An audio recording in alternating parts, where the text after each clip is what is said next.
In the spring of 2011, the Hawaiian government received an anonymous tip that a man by the name of Archie was devising a plot to awaken the legendary beast Kyogre and bring in a new world order. They deemed Team Aqua a global threat, and a covert operation was devised to take out Archie and save the world. An elite team of 6 Pokemon were recruited for the job, under the guise of a novice trainer with aspirations to become champion of the Hoenn League. I was hired to guide this team throughout their mission. Archie would never think that the Pokemon of a simple child from a small town would be an actual threat. But in fact, these soldiers were trained to be killers from birth, each with their own special skills that would be invaluable to the mission at hand. This is the story of Spheal Team 6. Every job has its downsides. Maybe you've got a long commute or you hate your coworkers. Maybe the hours that you work make it hard for you to attend your kid's pee-wee soccer game. Ha! For me, the worst part of this job was having to sit seatbeltless in the back of a moving truck for 48 straight hours. No food, no water, and no toilet, with only the light of my Pokénav to keep me company for the entire journey. The cover story they had created for me was a convincing one. We had just moved to Little Root Town so that my father could pursue a job opportunity as a gym leader. The house they set up for us was nice enough, but it was really about the location. Right next to the family of Professor Birch, the man in charge of sending novice trainers on their adventures. He's a nice man, naive, soft, easy to manipulate. All we had to do was train a Poochyena to chase him on Route 201 so that he'd need the help of a passerby. And there I was, bright-eyed and ready to assist. As thanks for saving him, he offered me one of his Pokemon, and right on cue, our cover story was in full swing. So from there, it was off to the rendezvous point, Oldale Town. The green frog that Professor Birch had given me was placed safely in the box, and the Spheal Team 6 was extracted. Alpha was the leader, an adamant young man and a glutton for punishment. Unlike most Spheals, he preferred using physical attacks, perhaps as a result of being born with the ability to use the move Belly Drum. His skills quickly gained him the respect of his peers in the academy, where he also became an expert at utilizing a range of held items in combat. Second in command was Anita, the British bombshell. Born with the gift to use Signal Beam, she quickly rose through the ranks and proved herself on several tours. Rumor has it half the ghost types in Hoenn have her to thank. Anita never goes anywhere without her assault vest, making her a powerful force to be reckoned with. Next up are the twins, Horatio and Eliza, both naughty, both deadly. With his zoom lens, Horatio is able to fire off the most accurate fissures this side of the Mississippi, whereas Eliza uses her choice scarf to lull her enemies to sleep with yawns before they even knew what hit them. In their home country, these two are known as Los Diablos. Teammate number 5 is Bertha, known at the academy as The Wall.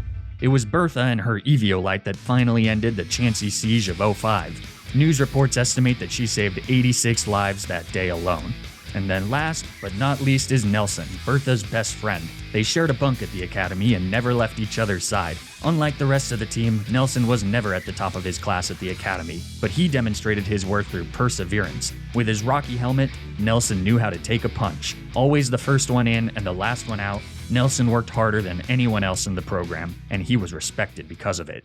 I had no doubt in my mind that this team had the skills needed to conquer any challenge we faced. All we had to do was put in the work. Training as a team against the unsuspecting citizens that we were secretly preparing to protect, our squad grew stronger and stronger. In Petalburg Woods, we had our first brush with a Team Aqua grunt. He and his Poochyena were easily dispatched with a few signal beams from Anita. Team Aqua was officially aware of our presence, but it would be a while longer before we came face to face with our mark. But when we did, we would be ready. With the help of super training, each member of the Spheal Team 6 was given specialized effort value allocations. Alpha focused on his attack and speed, Bertha focused on her HP and defense, and so on. We were starting to look like even more of a real team than we had at the start. So by the time we get to Roxanne, her rock types don't stand a chance. Her lead Geodude is able to survive a water gun from Bertha thanks to her sturdy ability, but even with a super effective Rock Tomb, Bertha's HP bar barely budges. Roxanne tries to use a potion, but it isn't enough to get her Geodude back to full HP, so she falls to a second water gun. That just leaves Nosepass, but like Geodude before her, she's barely able to put a dent into the wall before we take her down with just a few more water guns. So just like that, we've won the first gym badge. It's not the primary objective of the mission, of course, but it's an important part of maintaining our cover. And hell, it's even a bit fun. But almost as if to remind us not to get in too deep, we have another run-in with Team Aqua right outside the gym. The same virgin from Petalburg Woods has gotten his Devon goods stolen, whatever those are. It's not our job to ask questions though, we just get the job done. After recovering said stolen goods, we meet with the head of the Devon Corps, Mr. Stone, who asks us for even more favors. I resist the urge to tell him that using a highly trained military task force to finish his personal to-do list is a massive waste of time and tax dollars, but that would, of course, be breaking character. So like any normal 10-year-old boy would, I become Mr. Stone's personal delivery boy. Our first stop is Dewford Town, and fortunately that's where we were headed anyways. The second gym leader is Brawly, and we'll need to fight him to continue our guise. He has fighting-type Pokemon, which are some of the Spheal Team 6's biggest weaknesses. Fortunately, Brawly's about as threatening as a first-year legacy recruit at the academy. Against the wall, his Machop is upstream without a paddle. Karate Chop just tickles Bertha for a little bit of damage between the two brines she needs to take him out. Speed isn't Bertha's strong suit, but against this malnourished child, it's enough to attack first. With Machop down, that just leaves Brawly's Makuhita. Unfortunately for him, the little beefcake is simply outgunned. A brine does a massive chunk of damage as he just goes for a sand attack. This does lower Bertha's accuracy, but she wouldn't have made it through 2 tours in the Unovan Desert if she was bothered by a bit of sand. Makuhita goes down on the next turn, and we win the second gym badge. This means that it's off to Granite Cave to deliver Mr. Stone's letter to Steven. The Steel Wing TM he gives us as thanks is completely useless, but the current Hoenn champion seems to be a nice enough man, if not a little weird, so I'm glad we were able to help him out as we continue our mission. Little does he know that we were hired to bring down the region's most wanted criminal. When we arrive at our next destination, Slateport City, we finally get to meet Archie. I've seen pictures during the mission brief, but it's always different seeing someone in person. You never fully realize the weight of the MO until you see the mark with your own eyes. Taking the life of another human being is hard, but that's the job we were hired to do. It doesn't matter how carefree or personable he seems, taking him out is for the good of Hoenn, and it'd be easy to do it now, while he's monologuing unsuspectingly. But at a museum? Too public, too noisy. We'll have to wait for another opportunity. This means that for now, it's off to Mauville City to challenge Watson for the 3rd gym badge. The electric types he's using aren't exactly the easiest for our team to handle, but their training has prepared them well. Watson spends a few too many turns going for status moves instead of damage, and that proves to be his ultimate downfall. The team has spent hundreds of hours in simulations, preparing to break through confusions and avoid full paralysis. Brine sliced through Watson's electric types with remarkable efficiency, even for an elite squad of assassins, and the 3rd gym badge is ours. With that, we follow Team Aqua into the north. A confrontation with one of Archie's admins does require me to put a civilian in harm's way. You never want that. The paperwork alone is a nightmare. But fortunately, May holds her own and we all make it out in one piece. So from here, we head to Mount Chimney. It's the perfect place to take Archie out. Secluded, and there's an easy way to dispose of the body right there. It'll be untraceable, exactly how the anonymous informant wanted it. All we have to do is beat him in a battle, his guard will be down, and then the Spheal Team 6 will take their shot. But during the battle, something just didn't feel right. This is the threat to global peace? A guy with a level 25 Mightyena? No way it's this easy. His team is a total pushover here. Was Archie really holding back on us? Against the Spheal Team 6? It was an insult. A farce. We're not taking out Archie like this when he thinks that he's better than us. Call it ego, call it arrogance, but I wanted this man to fear me, to fear the Spheal Team 6. I wanted his last moments to be filled with terror, and to get that, I was willing to wait for the perfect moment. Now was not the time, and the Spheals agreed. We called it off and let Archie stay in the land of the living for just a few more days. Which means that now it's time for our next gym badge. This time it's against Flannery, and she's an absolute cakewalk. Basically just some light target practice for Horatio, who takes out all 3 of her fire types with a single brine apiece. Definitely the easiest gym badge so far. I think the Spheals are getting a little bit antsy for a real challenge. Fortunately, the next gym leader is Norman, the man playing my fake father. He's in on our mission, but in order to stay in character, we're gonna have to pretend like this is a true fight between father and son. I don't expect him to hold back. He leads with his first Slay King, and I send out Eliza. With her Choice Scarf, she's able to outspeed and hit Slay King with a yawn, who retaliates with the same. Eliza's too important to let her fall asleep though, so I switch to her twin as Slay King loafs around and then falls asleep. So we're free to start firing off attacks. It takes a few turns since Norman heals and gets an early wake up, but eventually Anita comes in and brings down the first of Norman's hulking apes with one last brine. That means that Vigoroth is second. He's speedy and not so lazy, meaning that a Retaliate does decent damage to Anita, who's been trained to have max defense. Her brine hits Vigoroth hard, and then on the next turn he asks for an encore, and Anita gladly obliges. So Vigoroth falls, which just leaves Norman's second Slay King. He threatens with a very scary Retaliate, so it's out to Bertha, who should tank the hit moderately well. But Slay King just goes for swagger, meaning that on the turn that he loafs around, I switch to Nelson. Slay King hits a strong Retaliate that results in some chip from Nelson's trusty Rocky helmet, and then we fire off an Aurora Beam. As Slay King loafs, Nelson takes the opportunity to hit another Aurora Beam. Then it's a switch back to Bertha, who gets hit by another annoying swagger. I mean, I know Norman's in character, but he's still really pissing me off. Eliza comes in on a loafing turn, and then, thanks to her choice scarf, she finally finishes off Slay King with a brine for the win. Good fight, Dad. You really didn't need to be that obnoxious, but I do admire the commitment. With Norman defeated, I can teach the entire squad other than Alpha the HM for Surf, so they now have a super strong water type move for the rest of the playthrough. This is right in time to team up with Steven for a double battle against Aqua Admin Matt and some random grunt. It's not particularly difficult since Steven carries his own and the Spheals are now pretty powerful. The fight against Shelly at the Weather Institute isn't a problem either. Her lone Sharpedo tries to confuse Anita with a swagger, but it's all for naught as she breaks through with a signal beam for the one-shot.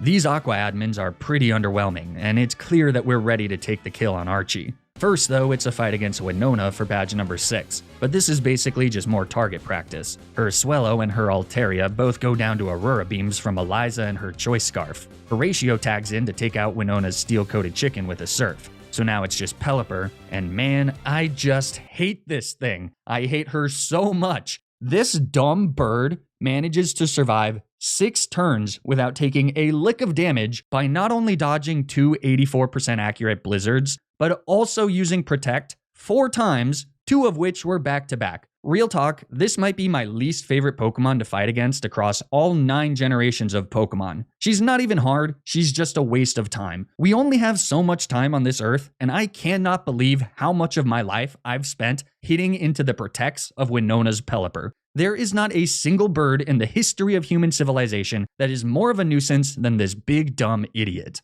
Anyways, that's gym badge number 6.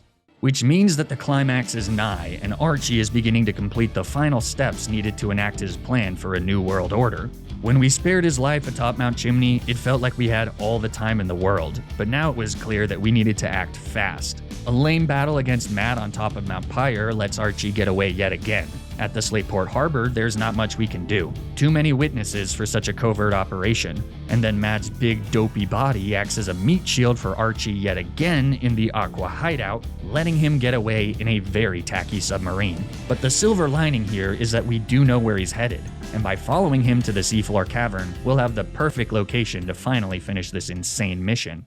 In order to get to the seafloor cavern, though, we do have to get another badge. This time from the Moss Deep twins Liza and Tate. And it might be poetic to take them out with our own set of twins, but it's actually Alpha who's much better suited for this particular task. Thanks to his speed training, both he and Eliza are able to outspeed Solrock and take them out with a brine before they get a chance to retaliate with a nasty rock slide. Lunatone just goes for light screen, so on the next turn Eliza nails them with a speedy brine and ends up critting, making Alpha's encore relatively meaningless since a brine would have just finished the job. Instead, Liza and Tate now heal Lunatone with a hyper potion, letting them survive a double up brine. On the next turn, the same thing happens, which is a bit frustrating. We've got far more pressing issues than dealing with this stupid Lunatone. The fate of the world is on the line. But after one last turn, Lunatone falls, granting us the 7th gym badge. All we had to do now is head to the seafloor cavern and take out Archie before he awakens Kyogre. Then, this'll all be over. But before we do, we take a detour to Shoal Cave. It's the last time that we'll be together as a team, and I wanted to show the Spheals where they came from, or at least where their family came from. All 6 of them had been bred in a lab, engineered for one sole purpose. For the first few years of their lives, they knew nothing but the cement walls of the secret base they were born in. And from there, it was immediate matriculation into the academy. The only time they saw the outside world was on missions like these. And at that moment, something dawned on me. This was the first time that any of them had seen ice. How sad is that? Ice types that have never seen ice. They were hardened soldiers, yes, but they were still Spheals. And in that icy paradise, they were able to shed the weight of the mission, shed the years of training, and simply be Spheals. All 6 of them sliding on the ice, rolling into each other like Spheals do, like Spheals should. Seeing them there, I couldn't help but feel a deep, deep sadness. Look at what we had robbed from them. Look at what we had taken from them.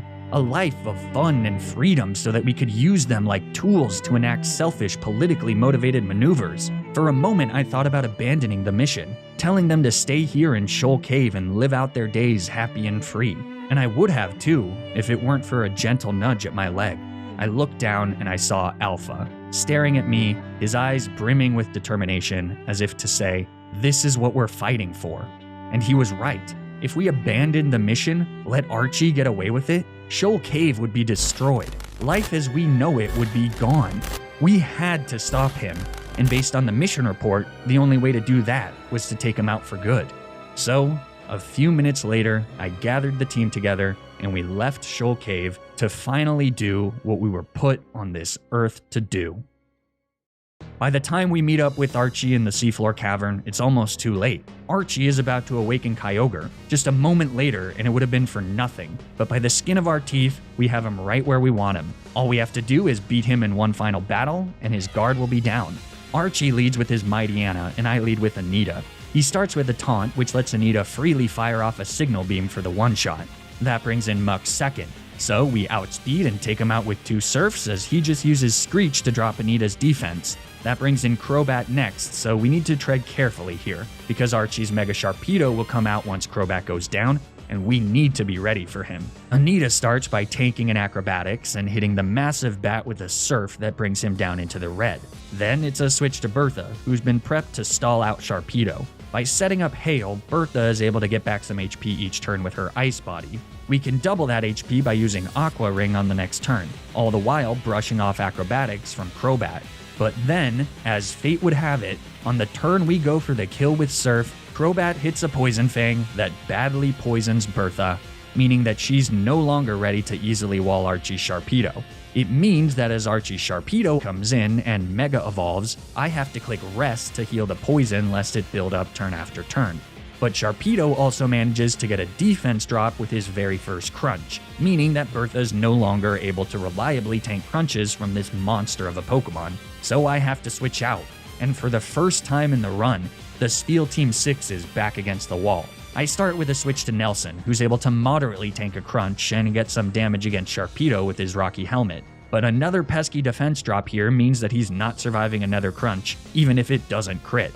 So now it's back to Bertha, who's able to tank a normal Crunch moderately well. But then Sharpedo gets an Arceus damn critical hit on Bertha's first turn of sleep. This is looking rough. A second Crunch doesn't crit, but it does 43 HP, exactly half of Bertha's remaining health, meaning that yet again, it's not safe to keep her in. So it's back to Nelson, who survives with a Sliver and gets another tick of Rocky Helmet chip onto Sharpedo.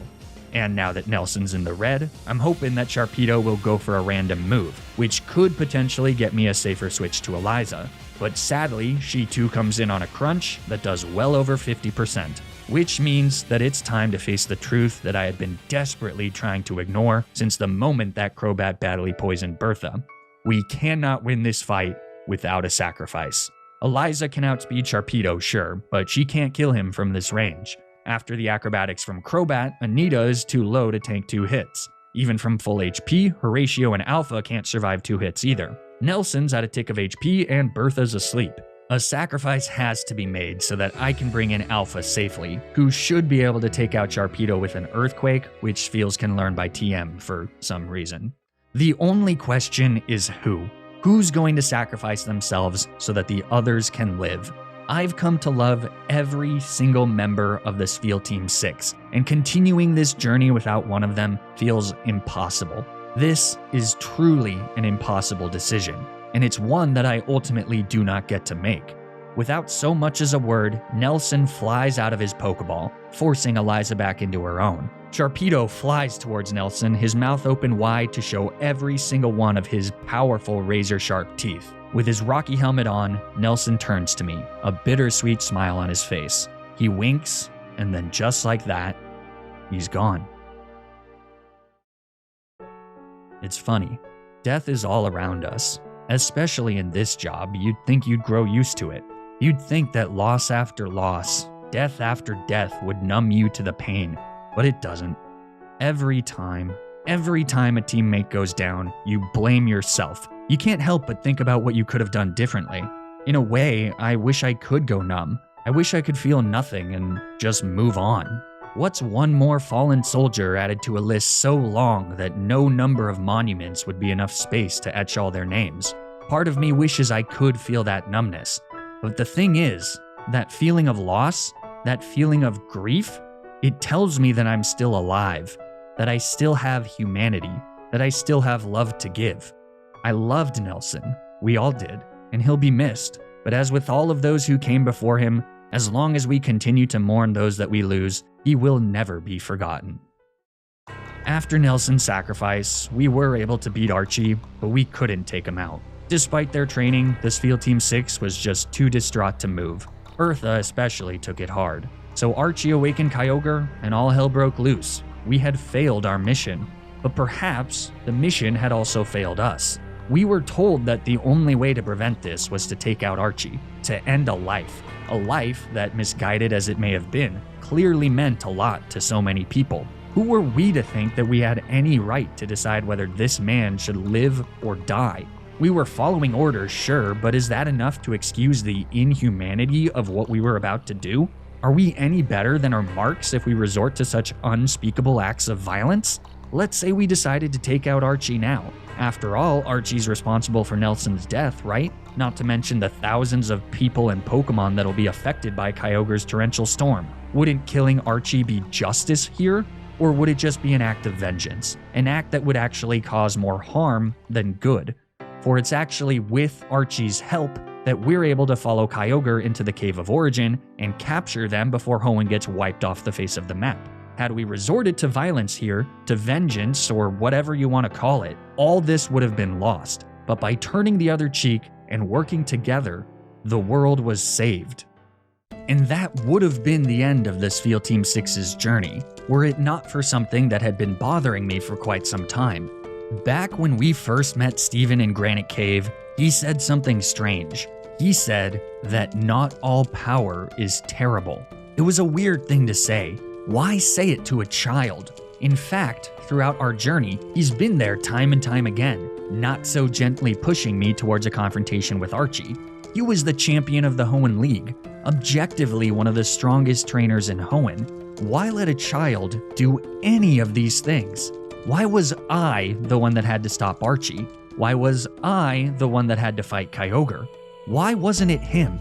The only explanation is that he knew about everything. Steven knew about Archie's plans to awaken Kyogre, and he knew that it had to be stopped. And he knew that as a public champion, he couldn't actually kill Archie. But he also knew that if he tried to stop Archie peacefully and failed, that it would destroy his legacy as champion, and he'd lose the oh-so-precious feeling of power that came with it. So he used his influence to get the Hoennian government to form a covert team that could operate outside the law and quietly take out Archie without it ever being traced back to him. All he needed to do was gently push us in the right direction, all the while feigning plausible deniability. Steven was a coward, and he was by no means fit to be the champion of the Hoenn League. He didn't deserve that title, and we were going to take it from him and expose him for the monster he is. The first step is to defeat the 8th Gym Leader Wallace. His water types resist both our stab moves, but with the TM for Earthquake at our disposal, this shouldn't be too difficult. Wallace's lead Luvdisc tries to Sweet Kiss Alpha, but we've seen time and time again, confusion just doesn't work on these soldiers with nerves of steel. An Earthquake boosted by a Soft Sand takes out Luvdisc in one shot. Anita comes in to kill Whiscash with 2 Surfs and Celia with 2 Rock Slides. Alpha comes back in to kill Seaking with an Earthquake, and then 2 more Earthquakes are needed to fell Wallace's Milotic. But with that, we've won the 8th and final gym badge. So we can now make our way to the Pokemon League, where that treacherous snake Steven is waiting for us. Victory Road is a bit tricky because there's a handful of mandatory trainers that have fighting types, which, even with a fairly large level difference, are a massive threat to my spongy Spheals. Fortunately, almost all of them don't actually have any fighting type moves. The final random trainers in Victory Road, Brains and Brawn, Adin and Finn, do have a primate that knows Cross Chop, but by leading with Bertha and Alpha, we're able to deal with him just fine. I give Alpha the lone Choppleberry that I picked up from Route 123 so that he'd be safe to even a critical hit. And based on how much damage a Cross Chop does at even 50% power, you can see that fighting types are pretty scary, which makes the final fight against Wally a bit of a problem, since he has a Gallade that can Mega Evolve. Fortunately, at least the rest of his team is simple. All of them fall without too much trouble. Well, all of them except Delcatty. We need her alive so that Alpha can get ready to face down Wally's Gallade. By putting Delcatty to sleep with a yawn from Eliza, Alpha is free to come in and set up a belly drum that maxes out his attack at the expense of half of his HP. So naturally from here, Delcatty gets destroyed by a waterfall. That just leaves Wally with his absolutely terrifying Gallade. But thanks to our level advantage, Alpha is able to just barely outspeed and kill Mega Gallade before he can wreak havoc on the Spheal Team 6. This was the only time in the entire run that I ended up using Belly Drum, but I'm glad I saved it. With that, we've made it to the Pokemon League. The challenge ahead of us is terrifying. In order to stand a chance against Steven and his Mega Metagross, I decided that the Spheal Team 6 should train to the nice round level of 70. I had no idea if it was enough, but we only had one chance at this, so it better be. Here they are, ready for the fight of their lives. Today's the day we take down Steven and expose him for the corrupt, cowardly piece of garbage he is. Today's the day that we become champions. For Nelson and for all of Hoenn, let's do this. Sydney is the first member of the Elite Four, but by preparing for Steven, our team may be a little too overpowered to have a fair fight against much of the Elite Four. His level 50 Mightyena doesn't particularly threaten Alpha, who's able to set up Hail while holding an Icy Rock. As expected, Crunch barely does anything to Alpha even though he has no bulk. A switch to Eliza means that she's able to kill Mightyena, Shiftry, and Cacturne all with an Ice Beam apiece. As Sydney's Sharpedo comes in fourth, I switch to Bertha on a Crunch, which gets a defense drop. Getting a big wave of deja vu on this one, but fortunately regular Sharpedo is much less threatening than Mega Sharpedo with Strong Jaw. Bertha's able to tank a few crunches and take out Sharpedo with 2 Ice Beams. That just leaves Absol. Given the defense drop from Crunch, I decide it's best to switch to Anita, who tanks a critical hit Night Slash fairly well. Absol gets a second critical hit Night Slash on the following turn, which would be pretty concerning if a Signal Beam didn't just get the one shot. With that, Sydney's defeated. So second is Phoebe, and I do have some concerns about this matchup. Her Dusclops and Dusknoir are bulky, and status conditions could be problematic for our team. But it turns out that my concerns are completely unwarranted. Horatio's Surf almost just straight up one-shots her Dusclops, who was only able to set up a Future Sight before going down.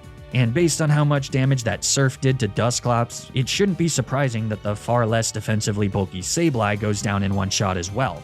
Dusknoir is third, and even she falls to the yellow with a Surf. She then goes for Ice Punch, which is literally the worst possible move she could have used. Dusknoir knows Thunder Punch, not to mention Shadow Punch and Fire Punch, which all would have been better than Ice Punch into a Water-Ice type that has thick fat. I guess Phoebe just kinda sucks. Her 2 Bayonets are no match for my team of Spheals, so the battle against the second Elite Four member is won, bringing us one step closer to Steven. Third is Glacia. She leads with Glalie and I lead with Alpha. Alpha is able to outspeed and almost one-shot Glalie with a Rock Slide before shrugging off a soft Crunch. Glalie then heals as we bring him back down to below 50% with a Waterfall, so a second Waterfall takes him out. Glacia then brings in her ace, Walrein, and a normal Pokemon might face off against their fully evolved form and falter, but not Alpha. He's too good for that. A Rock Slide brings Walrein into the yellow, and then a Blizzard connects for a grand total of 10 whole hit points. Walrein does have Body Slam, but whatever Glacia, it's your funeral. This is kind of embarrassing. With a few more hits after Glacia heals, Walrein falls. That brings in the first of Glacia's Frostlie. She outspeeds and nails Alpha with a Shadow Ball, but then, much to my surprise, a Rock Tomb gets a clean one-shot. So Frostlass number 2 comes out, and since this one doesn't know Shadow Ball, I stay in. She just goes for Hail, so a Rock Tomb leaves her with a Sliver. Then, thanks to the Rock Tomb speed drop, Alpha is able to outspeed and finish her off with a waterfall on the next turn. Snowcloak, never heard of her. This means that all that's left is Glacia's 4th Snorunt evolution.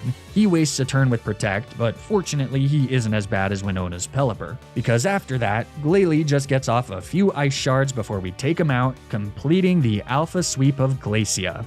The 4th and final member of the Elite Four is Drake, but 4 of his 5 Pokemon are quadruple weak to Ice Beam, which makes it pretty easy to sweep him with Eliza, who can outspeed thanks to her Choice Scarf. And conveniently, Drake sends out all 4 of his Ice Beam weak Pokemon first, meaning that Drake's Kingdra is all that stands between us and an audience with Steven. An Ice Beam doesn't even do 50% to Kingdra, but it does get the freeze. Sucks to suck, Drake. This gives me a safe switch to Alpha as Kingdra just chills for a bit. An Earthquake doesn't quite get the kill, so on the next turn, Drake heals. Our follow-up Earthquake does just about 50%, so not wanting to miss out on the kill and cause another heal, I go for Rock Tomb. But we do end up missing, which lets Kingdra get off a Yawn, so I decide to Encore him into using Yawn as Alpha falls asleep. This lets me safely switch to Anita, one of our strongest special attackers. On the next turn, she nails Kingdra with an Ice Beam that knocks her out and wins us the final Elite Four fight. Which means that at long last, it's time to face off against Steven. We're here to end his corrupt reign and reclaim the honor that being champion used to come with. His team of steel types will be tough for my icy assassins, but I have faith that they can do it. One way or another, this ends here. Steven leads with Skarmory and I lead with Bertha.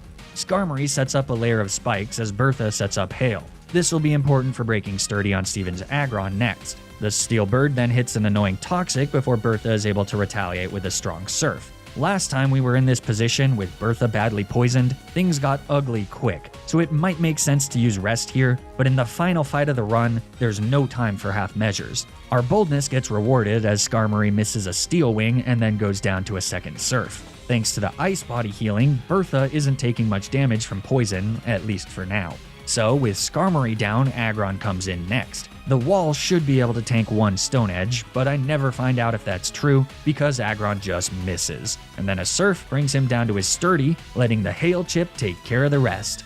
That brings in Cradily third, so I stay in and get off a rest. I wasn't expecting Bertha to be faster here. It means that Cradily definitely has a minus speed nature, but I'm not complaining. Since Cradily hit Bertha with a Confuse Ray, I now switch out to Anita, who tanks a Giga Drain relatively well thanks to her always reliable Assault Vest. Then we hit Cradily with an Ice Beam for almost a one-shot, which once again gets the freeze. It might look like luck, but that's just the power of the Spheal Team 6, baby. Steven heals here with a few full restores, but eventually Cradily goes down, and he's left with just 3 Pokemon remaining. 4th is Claydol.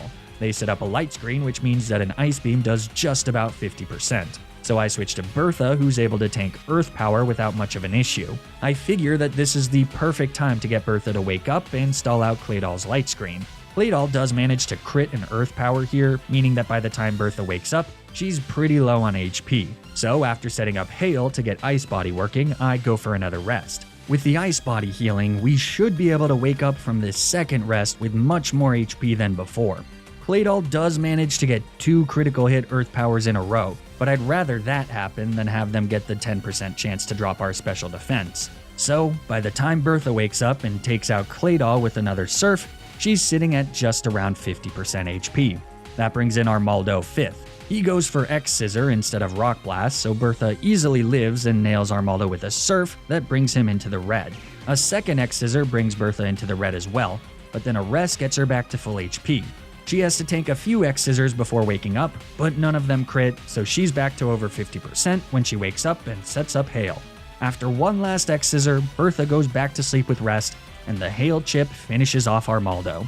So all that's left is Steven's mighty Metagross, our final opponent. As Steven Mega evolves his powerful ace, it becomes clear that it's gonna take everything we have to beat this thing, and that starts with Bertha tanking some hits. But actually, Giga Impact does way less damage than I was expecting. Bertha takes the hit like an absolute champ. Even back-to-back critical hits wouldn't have taken her out thanks to Ice Body recovery. And since Metagross has to recharge after Giga Impact, it's pretty safe to stay in until Bertha wakes up. This lets her hit Mega Metagross with a Growl that lowers their attack. so a follow-up Giga Impact doesn't do much, letting her get off yet another growl. And then on Metagross's recharge turn, I can switch to Eliza. With her Choice Scarf, we outspeed, which seems to get Metagross to use Bullet Punch, so it's completely safe for her to hit them with a Yawn. Then I switch to Alpha, who just straight up dodges a Giga Impact. With that, as Metagross falls asleep, I give Alpha the signal to bring it all home. It's only fitting that he's the one to deliver the final blow of the run. Metagross snoozes and takes a huge chunk of damage from an Earthquake, though it's not quite enough for the kill. But then, after Metagross takes another turn of sleep, Alpha, with all his might, slams his tail into the ground, causing one final Earthquake to take out Steven's ace, winning us the battle, avenging Nelson's death, and finally cleansing Hoenn of its corrupt champion. And so ends the story of the Spheal Team 6. What started out as a preemptive and violent mission became a tale of justice and honor. Hoenn became a better and safer place as a result of what we did. As new champion, I was able to expose Steven for the crook he was, which caused a massive reshuffling of the leadership in Hoenn to follow. The Spheal Team 6 and all other operations like it were dissolved. For the first time in a long time, the future of Hoenn looked bright, and we had the Spheal Team 6 to thank for it. Despite the dissolution of the Spheal Team 6, the surviving members are doing well and they're happier than I've ever seen them. Alpha is a teacher at the academy, which under new leadership has shifted focus away from covert operations and started training recruits to specialize in peaceful intervention methods. He spends his free time with his wife Eliza, who is now a professional athlete sponsored by Nike. She currently holds the world record for the fastest Spheal on dry land. Anita founded the Hoennian Displacement Foundation, a non-profit that worked tirelessly to reconnect families that were separated during the Great Storm caused by Kyogre's reawakening. Since then, the HDF has become one of the most prolific non-profits in the Hoenn region and continues to work to improve the lives of humans and Pokemon alike. Horatio abandoned his combat training to become a contest star, swiftly rising to the rank of Master with the help of his current trainer. In a recent poll of Contest Spectacular fans, he was ranked as the 4th most influential star in this space. Bertha currently lives in Shoal Cave. She isn't seen in public often, but stays in touch with the rest of the Spheal Team 6 the best she can. She and her husband just gave birth to their first son, Nelson. As for me, as soon as I exposed Steven, I stepped down from being champion. All power is terrible, and I knew that I'd be able to do more good on the ground than in some ivory tower. I don't know what's next for me, but no matter what it is, I know that I'll never forget my time with the Spheal Team 6. So that was a bit different than my usual challenges, but I had a lot of fun doing it, and I hope you all enjoyed watching, and I'd really love to hear your feedback on the video. I was fully expecting the fight against Steven to be much harder than it ended up being, so hopefully the ending wasn't too anticlimactic. Ideally, there would have been a few more sacrifices made at the very end there, but I guess that's the downside of making a story from gameplay that I can't really control much. Sometimes RNG decides to just not have a very cinematic lens. But anyways, thank you all so much for watching. And I have to give a huge shout out to Wu Shui for the animations in this video that brought the Spheal Team 6 to life. She's incredibly talented, and I've linked her YouTube in the description down below. Please go give her some love, she absolutely deserves it. And if you enjoyed watching, it'd be great if you could like the video and subscribe to the channel. Or don't, I don't know, but I do know that you should follow me on Twitter and Twitch to keep up with streams of my future challenges. You should also subscribe to my highlights channel to get highlights of the challenge I'm currently streaming before it's cut down to a video on the main channel. And you should consider becoming a member of my Patreon, which is the best way to directly support the channel and comes with benefits like exclusive content and early video access. The links are in the description below. Stay tuned for more Nuzlocke videos, and until then, remember to always, always, always play around the critical hit.